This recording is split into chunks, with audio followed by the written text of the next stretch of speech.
Gaza, sebuah jalur sempit yang terletak di pantai barat daya Palestina, memiliki sejarah yang kaya dan beragam. Karena posisinya yang strategis di sepanjang pesisir Laut Tengah, wilayah ini telah menjadi pusat peradaban dan perdagangan selama ribuan tahun. Melalui zaman berzaman, Gaza telah menjadi saksi dari penggantian dinasti, agresi asing, dan konflik yang mempengaruhi perkembangan sejarah wilayah tersebut.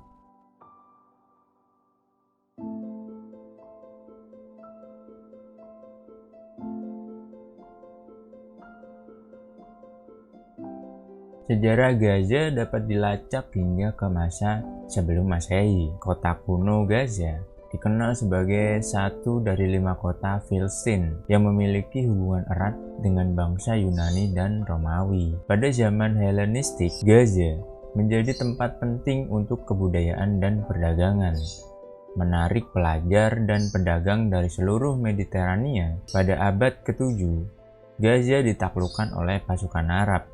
Selama ekspansi Islam, ini membawa masuknya Islam dan budaya Arab ke wilayah tersebut. Gaza menjadi pusat kegiatan komersil dan intelektual di wilayah Palestina. Pada abad ke-16, Gaza jatuh di bawah pemerintahan Kekaisaran Ottoman. Selama beberapa abad, Gaza tetap berada di bawah kendali Ottoman, berkontribusi pada keragaman budaya dan sosial di wilayah ini. Setelah kekuasaan Kekaisaran Ottoman berakhir di sana pada Perang Dunia I di tahun 1914 sampai 18, wilayah Gaza menjadi bagian dari mandat Liga Bangsa-Bangsa dan Palestina di bawah kekuasaan Inggris. Sebelum mandat ini berakhir, Majelis Umum PBB pada bulan November 1947 menerima rencana pembagian Palestina, Arab, Yahudi, di mana kota Gaza dan wilayah sekitarnya akan dibagikan kepada orang-orang Arab. Mandat Inggris ini berakhir pada tanggal 15 Mei 1948 dan pada hari yang sama, yang pertama Perang Arab Israel dimulai. Pasukan Mesir segera memasuki kota Gaza yang menjadi markas pasukan ekspedisi Mesir di Palestina. Akibat pertempuran sengit pada musim gugur tahun 1948, wilayah sekitar kota yang berada di bawah pendudukan Arab dikurangi menjadi sebidang wilayah sepanjang 25 mil atau 40 km dan lebar 4-5 mil atau 6-8 km. Daerah ini kemudian dikenal sebagai Jalur Gaza. Batas-batasnya ditentukan dalam perjanjian gencatan senjata Mesir-Israel pada 24 Februari 1949. Jalur Gaza berada di bawah kekuasaan militer Mesir pada tahun 1949 hingga 1956 dan 1957 hingga 1967. Sejak awal, masalah ekonomi dan sosial utama di wilayah tersebut adalah kehadiran sejumlah besar warga Arab Palestina, sedangkan pengungsi yang hidup dalam kemiskinan ekstrim di kamp-kamp kumuh. Pemerintah Mesir tidak menganggap wilayah tersebut sebagai bagian dari Mesir dan tidak pernah mengizinkan para pengungsi menjadi warga negara Mesir atau bermigrasi ke Mesir atau ke negara-negara Arab lainnya di mana mereka dapat diintegrasikan ke dalam masyarakat. Israel juga tidak mengizinkan mereka kembali ke rumah mereka sebelumnya atau menerima kompensasi atas kehilangan harta benda mereka. Para pengungsi sebagian besar dipelihara oleh bantuan UNRWA, badan tambahan yang dibentuk oleh Majelis Umum Perserikatan Bangsa-Bangsa pada tahun 1949 untuk memberikan bantuan kesehatan dan layanan pendidikan bagi warga Palestina yang kehilangan rumah dan mata pencaharian mereka selama konflik Perang Arab Israel. Menyusul berdirinya negara Israel pada tahun 1948, banyak dari pengungsi muda menjadi fadayan atau gerilyawan Arab yang beroperasi melawan Israel. Serangan mereka terhadap Israel adalah salah satu penyebab yang memicu kampanye Sinai selama krisis Suez tahun 1956. Ketika jalur tersebut direbut oleh Israel, jalur ini kembali ke kendali Mesir pada tahun 1957, menyusul tekanan internasional yang kuat terhadap Israel. Dalam Perang 6 Hari bulan Juni 1967, jalur Gaza kembali direbut oleh Israel, yang menduduki wilayah tersebut selama seperempat abad berikutnya. Pada bulan Desember 1987, kerusuhan dan bentrokan jalanan yang disertai kekerasan antara warga Palestina di Gaza dan pasukan pendudukan Israel menandai lahirnya pemberontakan yang kemudian dikenal sebagai pemberontakan Intifada. Pada tahun 1994, Israel memulai pengalihan kekuasaan pemerintahan secara bertahap di jalur Gaza ke otoritas Palestina. Berdasarkan ketentuan perjanjian Oslo yang ditandatangani oleh Israel dan Organisasi Pembebasan Palestina, pemerintahan Palestina yang masih muda dipimpin oleh Yasser Arafat berjuang dengan permasalahan seperti stagnasi perekonomian, perpecahan dukungan rakyat, terhentinya negosiasi dengan Israel mengenai penarikan pasukan lebih lanjut dan teritorial yang menolak berkompromi dengan Israel dan berniat menggagalkan proses perdamaian. Dimulai pada akhir tahun 2000, kegagalan negosiasi antara otoritas Palestina dan Israel diikuti oleh pecahnya kekerasan yang lebih ekstrim, yang disebut Intifada Kedua atau Aqsa. Dalam upaya untuk mengakhiri pertempuran, Perdana Menteri Israel Ariel Sharon mengumumkan pada akhir tahun 2003 sebuah rencana yang berpusat pada penarikan tentara dan pemukiman Israel dari jalur Gaza. Pada bulan September 2005, Israel menyelesaikan penarikan diri dari wilayah tersebut dan kendali atas jalur Gaza dialihkan ke otoritas Palestina, meskipun Israel terus berpatroli di perbatasan dan wilayah udaranya.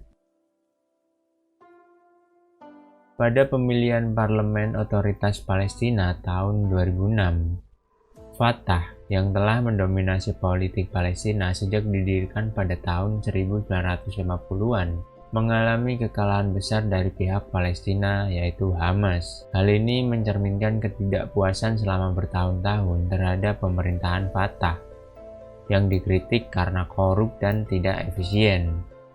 Kemenangan Hamas memicu sanksi dari Israel, Amerika Serikat, dan Uni Eropa yang masing-masing telah menempatkan organisasi tersebut dalam daftar resmi kelompok teroris. Jalur Gaza adalah tempat meningkatnya kekerasan antara kelompok-kelompok yang bersaing dan pemerintahan koalisi yang berumur pendek berakhir pada bulan Juni 2007. Setelah Hamas mengambil alih jalur Gaza dan kabinet darurat yang dipimpin Fatah mengambil alih tepi barat, meskipun ada seruan dari otoritas Palestina, Mahmud Abbas, agar Hamas melepaskan posisinya di jalur Gaza, wilayah tersebut tetap berada di bawah kendali Hamas. Pada musim gugur 2007, Israel menyatakan jalur Gaza di bawah Hamas sebagai entitas yang bermusuhan dan menyetujui serangkaian sanksi yang mencakup pemadaman listrik, pembatasan impor yang sangat ketat, dan penutupan perbatasan. Pada bulan Januari 2008, ketika menghadapi serangan roket yang terus-menerus ke pemukiman di selatan, Israel memperluas sanksinya, menutup sepenuhnya perbatasan dengan jalur Gaza dan untuk sementara waktu mencegah impor bahan bakar.